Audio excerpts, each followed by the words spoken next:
لا إله إلا الله محمد رسول الله عليه صلاة الله وآله والأحبة. Assalamualaikum warahmatullahi wabarakatuh. Dialog Nabi Yahya alaihissalam dengan Iblis laknatullah. Abu Muqatil meriwayatkan dari Salih bin Sa'id dari Abu Sahal dari Al-Hasan bahwa Rasulullah SAW bersabda, suatu ketika Iblis laknatullah sang pengingkar Allah Subhanahu wa Ta'ala mendatangi para nabi dan berbicara dengan mereka. Ia mendatangi semua nabi, mulai dari Nabi Nuh alaihissalam sampai Nabi Isa ibnu Maryam alaihissalam, serta kepada nabi-nabi yang hidup di antara keduanya. Hanya saja, tidak ada nabi yang paling banyak dan paling enak diajak bicara kecuali Nabi Yahya ibnu Zakaria alaihissalam. Suatu hari Iblis menemuinya. Ketika Iblis itu hendak pergi, Nabi Yahya alaihissalam berkata kepadanya, Abu Murrah. Nama sebenarnya adalah Al-Haris dan gelarnya adalah Abu Murrah. Allah Subhanahu wa Ta'ala menyebutnya dengan nama Iblis karena ia terputus dari segala kebaikan dan rezeki saat disuruh sujud kepada Nabi Adam alaihissalam. Nabi Yahya alaihissalam berkata kepada Iblis, Abu Murrah, aku ingin meminta satu hal kepadamu, dan aku harap kamu tidak menolaknya. Iblis menjawab, ya, aku akan mengabulkan untukmu, wahai Nabi Allah. Nabi Yahya alaihissalam pun menyampaikan maksudnya, aku ingin kamu menampakkan bentuk dan rupa aslimu, serta memperlihatkan berbagai bentuk perangkapmu yang kamu pergunakan untuk membinasakan dan mencelakakan manusia. Mendengar permintaan Nabi Yahya alaihissalam itu, Iblis berkata, Anda meminta sesuatu yang sangat berat. Permintaan Anda membuatku berada dalam kesulitan. Namun aku tidak bisa menolak permintaanmu. Hanya saja, aku harap jangan sampai ada orang lain bersama Anda yang melihatku. Akhirnya, keduanya pun bersepakat untuk bertemu pada esok harinya di saat siang. Pada keesokan harinya, pada saat yang telah ditentukan, Iblis tiba-tiba muncul dan berdiri di hadapan Nabi Yahya alaihissalam. Ia melihat ketentuan Allah Subhanahu wa Ta'ala yang agung. Tiba-tiba, Iblis tadi berubah bentuk menjadi mirip hewan yang buruk dan menakutkan. Bentuk fisiknya seperti babi, wajahnya seperti wajah kera, dan matanya memanjang sama seperti mulutnya. Ia tidak memiliki janggut, rambut kepalanya jarang dan mengarah ke atas. Ia memiliki 4 tangan, 2 tangan di bahu dan 2 tangan lagi di keningnya. Jari-jari tangannya ada 6, hidungnya menghadap ke atas. Ia memiliki belalai. Wajahnya mempunyai tengkuk, kedua matanya kabur. Ia pincang, bungkuk dan memiliki sayap. Baju yang dipakainya berkerut dan robek. Di atasnya ada berhala orang Majusi. Beberapa cangkir kecil mengantung di ikat pinggangnya.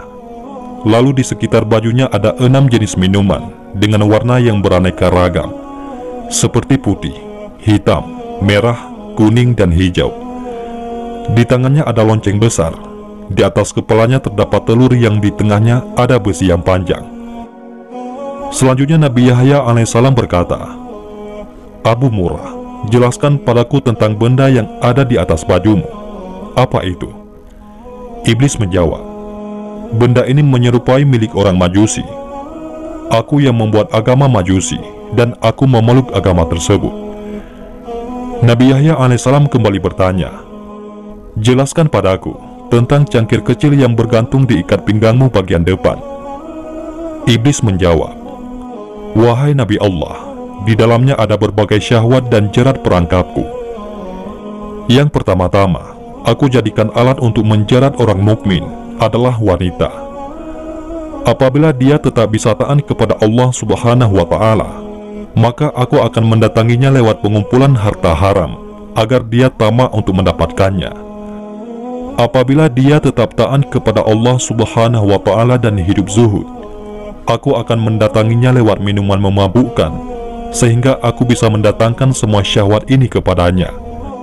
Aku memastikan ada sebagian perangkap itu yang memperdaya orang mukmin, meski dia termasuk manusia paling warak sekalipun. Nabi Yahya alaihissalam bertanya, "Apa bentuk jerat tersebut?" Iblis menjawab, "Nabi Allah, jerat itu berupa berbagai bentuk aksesoris dan perhiasan wanita. Salah satu dari aksesoris dan perhiasan itu selalu mewarnai baju wanita, sehingga sesuai dengan wanita yang memakainya. Para lelaki pun akan terpikat melihat perhiasan yang melekat pada wanita itu." Nabi Yahya alaihissalam bertanya, "Apa lonceng yang ada di tanganmu itu?" Iblis menjawab, "Nabi Allah, ini adalah kumpulan sumber dari alat musik seperti kecapi, rebab, suling, gendang, dan berbagai jenis alat musik yang ada di tengah-tengah masyarakat. Mereka berkumpul di pesta kemaksiatan dengan membawa salah satu alat musik itu. Lalu mereka bernyanyi, bersenang-senang, dan memainkan musik. Setiap kali melihat hal itu, aku segera memainkan lonceng ini, sehingga suaranya bercampur dengan suara musik mereka. Dengan begitu, mereka bertambah senang dan bertambah semangat dalam bermusik. Ketika mendengarnya, ada di antara mereka yang mengeluarkan telunjuknya, ada pula di antara mereka yang menghentakkan kepalanya, dan ada pula yang bertepuk tangan. Ini terus-menerus mereka lakukan sampai mereka puas." Nabi Yahya alaihissalam bertanya, "Telur yang ada di kepalamu, itu telur apa?" Iblis menjawab, "Jauhilah diriku dan perangkapku, seperti yang telah dijelaskan oleh para nabi, orang-orang soleh, para ahli ibadah, dan mereka yang wara. Anda harus menjaga diri dari godaanku, seperti halnya kepalaku yang menjaga telur ini dari segala bencana." "Bencana apa itu?" tanya Nabi Yahya alaihissalam kepada iblis. "Laknat dan kutukan," jawab sang iblis. Nabi Yahya alaihissalam kembali bertanya, "Kemudian apa besi panjang yang ada di tengahnya?" Iblis menjawab, "Besi panjang adalah alat yang aku pakai untuk membolak-balik hati orang soleh." Nabi Yahya alaihissalam berkata, "Tinggal satu lagi." "Apa itu?" tanya si iblis. Nabi Yahya alaihissalam kemudian melanjutkan, "Mengapa bentukmu sangat buruk dan jelek?" Iblis menjawab, "Nabi Allah, ini karena nenek moyang Anda, yaitu Nabi Adam alaihissalam. Tadinya aku dari golongan malaikat yang mulia. Aku tidak pernah mengangkat kepalaku dari sujud yang kulakukan selama 400.000 tahun. Namun, aku melanggar perintah Tuhan dengan tidak bersujud kepada Nabi Adam alaihissalam. Allah subhanahu wa ta'ala pun murka kepadaku dan melaknatku.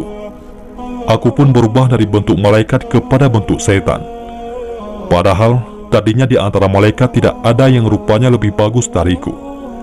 Aku pun menjadi buruk, menakutkan seperti yang Anda lihat sekarang." Nabi Yahya alaihissalam melanjutkan pertanyaannya, "Apakah kamu pernah memperlihatkan dirimu dan perangkapmu ini kepada orang lain?" Iblis menjawab, "Tidak pernah. Demi Tuhan, semua ini tidak pernah dilihat oleh manusia. Hanya Anda satu-satunya yang aku muliakan dengan ini." Nabi Yahya alaihissalam pun berkata, "Sungguh beruntung aku jika kamu mau menjawab dua pertanyaanku. Yang satu umum dan yang satu lagi bersifat khusus."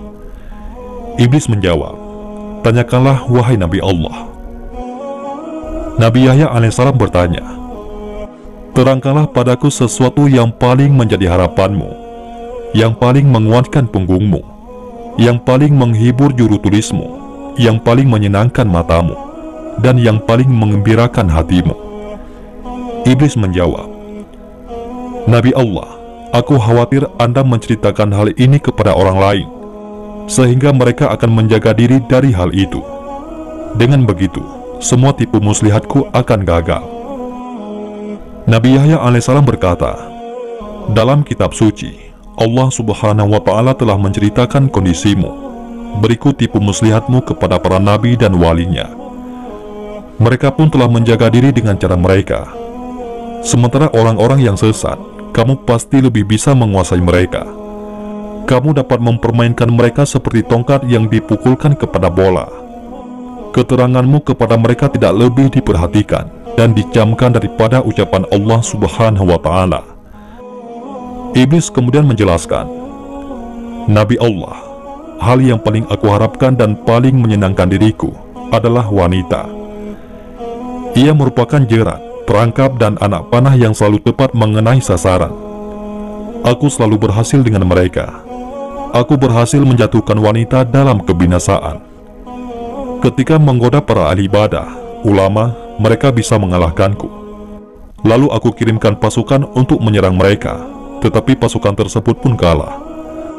Pada saat demikian, aku ingat dengan wanita, sehingga diriku menjadi tenang, amarahku menjadi reda, emosiku lenyap, jiwaku menjadi tenang, dan kekuatanku menjadi bertambah. Seandainya wanita itu bukan dari keturunan Nabi Adam alaihissalam, pasti aku akan bersujud kepada mereka. Mereka adalah maduku, jimat mereka ada padaku. Setiap mereka memiliki kebutuhan, maka aku berusaha membantu mereka untuk memenuhi kebutuhannya. Pasalnya, mereka adalah harapanku, sandaranku, gantunganku, orang kepercayaanku, dan pembantuku. Kemudian Nabi Yahya alaihissalam bertanya, "Apa manfaat yang kamu dapatkan dengan menyesatkan manusia? Dengan apa kamu menguasai manusia?" Iblis menjawab, "Allah subhanahu wa ta'ala menciptakan kesenangan dan kesedihan. Allah subhanahu wa ta'ala juga menciptakan yang halal dan yang haram. Dia memberikan pilihan di antara keduanya kepadaku saat Nabi Adam alaihissalam diciptakan. Aku memilih syahwat dan kesenangan.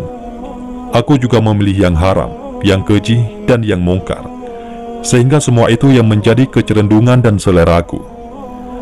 Allah subhanahu wa ta'ala juga memberikan pilihan kepada Nabi Adam alaihissalam. Namun, Nabi Adam alaihissalam memilih kesedihan, ibadah, dan yang halal, sehingga semua itu menjadi tuntutan dan harapannya. Semua itu menjadi harta dan dagangannya, sementara yang sebaliknya telah menjadi harta dan daganganku. Kebutuhan dan keinginan seseorang merupakan nyawa kehidupannya. Jika kehidupannya hilang, orang itu pun binasa. Betapa banyak makhluk Allah yang ketika kebutuhan, keinginan, dan tekadnya hilang, dia segera mati dan binasa. Demikian pula dengan hal ini. Aku telah memilihnya sehingga menjadi syahwat, hawa nafsu, dan hidupku. Ketika hal itu hilang dariku, maka aku akan binasa. Namun ketika aku berhasil mengalahkannya, aku akan senang dan tetap eksis. Seandainya syahwat, hawa nafsu, dan hidupku ada pada orang lain, berarti ia telah mengambilnya dariku. Aku pasti akan berusaha sekuat tenaga untuk mengalahkannya, agar ia tetap menjadi penopang hidupku. Nah, dalam hal ini, manusia telah merampas hidupku yang berupa syahwat dan hawa nafsu. Ia menyimpan dan menyembunyikannya. Ia telah bersiap-siap memerangiku. Oleh karenanya, tidak ada jalan lain bagi si pemilik asli untuk mendapatkan haknya kecuali dengan berperang dan mengalahkan manusia yang zalim itu. Itulah kondisiku dan demikianlah aku senang ketika bisa mengalahkannya." Nabi Yahya alaihissalam kembali bertanya, "Apa bentuk kezaliman manusia sehingga kamu mengatakannya zalim?" Iblis menjawab, "Bentuk kezalimannya adalah dia merampas hawa nafsuku dan menyimpannya di tempat miliknya. Kalaulah bukan karena kezalimannya itu, aku tidak akan berusaha memeranginya dan mengambil barang halal darinya, sebagaimana dia telah mengambil hawa nafsu dan barang haram milikku." Nabi Yahya alaihissalam bertanya lagi, "Bukankah tidak masuk akal kalau kamu ingin mengambil kembali hawa nafsumu? Padahal kamu gembira kalau dia mempergunakannya, dan bersedih kalau dia tidak mempergunakan hawa nafsumu dalam segala urusannya." Iblis menjawab, "Kalau dia mempergunakan hawa nafsuku, aku tidak bersedih, tetapi gembira, karena berarti ia telah memenuhi kebutuhanku. Aku malah bersedih kalau dia tidak mempergunakannya. Aku tidak meminta kebutuhanku itu, karena ia telah mengambilnya dariku. Aku juga tidak berharap dia mengembalikannya, sebab hal itu telah melekat padanya. Namun aku ingin dia mempergunakannya. Ketika ia mempergunakannya, maka itu berarti dia telah memberikan kepadaku apa yang menjadi keinginan, pilihan, dan hidupku. Dia adalah bagian dari diriku. Jika dia mempergunakan harapanku, maka itu berarti dia telah membuatku hidup dan bahagia. Pasalnya, dia mempergunakan sesuai maunya. Akan tetapi, kalau dia tidak mempergunakannya, maka itu berarti hawa nafsu tersebut tersimpan seperti tahanan. Jika dia berada dalam keadaan terkekang dan terikat, padahal dia adalah nyawa kehidupanku, sehingga seolah-olah aku dipenjara dan terikat, maka aku menjadi sedih. Dengan begitu, dia mengganti kehidupanku dengan kematian. Oleh karena itu, aku berusaha dengan berbagai cara dan mendatanginya dengan segala tipu daya. Aku kerahkan segala perangkat dan sarana. Aku keluarkan semua hiburan berikut alat-alatnya. Lalu aku pukul, aku gerakkan, dan aku lambaikan dengan dia melihatnya. Dengan cara itu, dia mulai bermusik dengan semangat. Dia juga mempergunakan hawa nafsu yang ada padanya, yang merupakan nyawa dan syahwatku. Aku pun menjadi hidup dan bahagia, sampai dia menemukan jalan untuk bergerak dan terlepas dari pohon tersebut. Inilah yang belum aku sebutkan oleh siapapun juga semenjak aku diciptakan. Seandainya aku tidak melihat kelebihan dan kemuliaan yang Anda miliki, aku tidak akan menerangkan semua ini pada Anda. Nabi Yahya alaihissalam kemudian berujar, "Tinggal satu lagi pertanyaan bersifat khusus dan pribadi yang ingin aku tanyakan padamu." Iblis menjawab, "Ya, tanyakanlah." Nabi Yahya alaihissalam melanjutkan pertanyaannya, "Apakah kamu menemukan peluang untuk menggoda diriku dalam pandangan, ucapan lisan, atau itikat kalbu?" Iblis menjawab, "Secara umum memang tidak ada. Hanya saja, ada satu hal dari Anda yang menarik bagiku. Meski begitu, itu sudah cukup bagiku.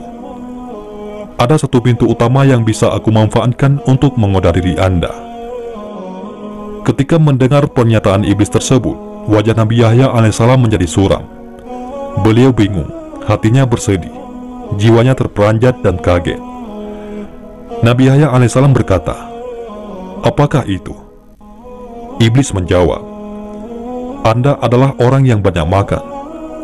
Kadangkala Anda terlalu banyak makan, sehingga menyebabkan pencernaan Anda tidak sehat. Kondisi Anda juga menjadi lemah, mengantuk, malas, dan menggampang tidur. Kadangkala Anda tidur di saat Anda harusnya bangun di tengah malam untuk beribadah. Ini yang menarik bagiku dari diri Anda." Nabi Yahya alaihissalam berkata, "Dengan kondisi tersebut, kamu mendapatkan kesempatan untuk menggodaku." Iblis menjawab, "Iya." Nabi Yahya alaihissalam berkata, "Apa yang membuatmu gembira dengan itu?" Iblis menjawab, "Anda tidak mencamkan apa yang aku sebutkan pada Anda. Aku akan menggiring Anda pada sesuatu yang dibenci oleh Allah Subhanahu wa Ta'ala, yang tentu saja menjadi sesuatu yang aku sukai. Sebaliknya, sesuatu yang disukai Allah Subhanahu wa Ta'ala adalah sesuatu yang aku benci.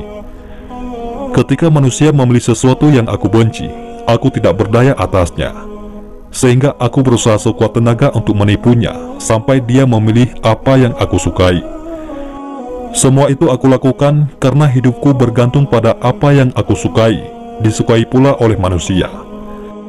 Sebaliknya, kematian, kebinasaan, kehinaan dan kelemahanku terletak pada apa yang aku benci dimanfaatkan oleh manusia.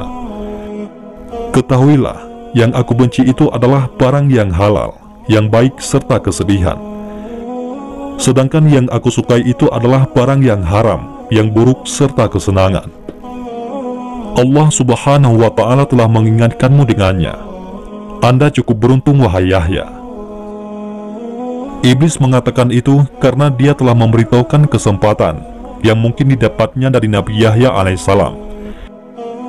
Nabi Yahya alaihissalam bertanya, "Sepanjang hidupku, hanya itu kesempatan yang bisa kamu dapatkan dariku?"